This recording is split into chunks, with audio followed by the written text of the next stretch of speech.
signal that you're preventing that reoccurrence. Maybe they net out, right, to even, where one's better for your economy going forward because you're fixing the problem, but at the same time, on the backward looking stuff, you're writing it off. But just writing the stuff off as a giveaway or as forgiveness without addressing the problems that got you to that spot, no, I think that would be demonstrably bad. That's a poor outcome, I think, for everybody, except the institutions. Definitely not a bad outcome for them.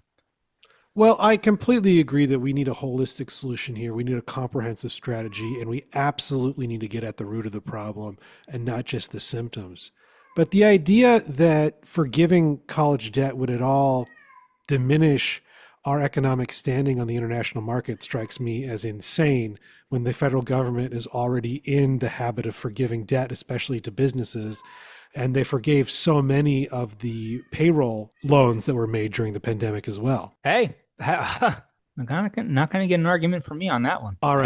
I don't think forgiving those was good policy either. What was the cost? Not to separate it, but what was the PP loan cost to the government? I don't know. I think you probably have to ask Brett Favre.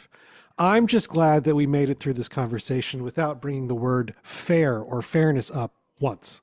Not about fairness. Plenty of people are having that conversation. I think it's an important conversation. I think people's feelings about fairness in this issue absolutely matter.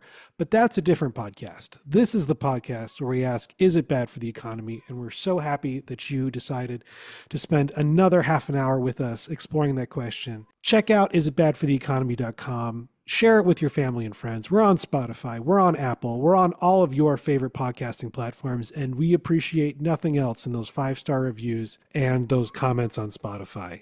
Thank you so much for joining us. I think Banker Bill had one last thought before we sign off. Yeah, real quick, because you dropped the bombshell. Okay, it was about $800 billion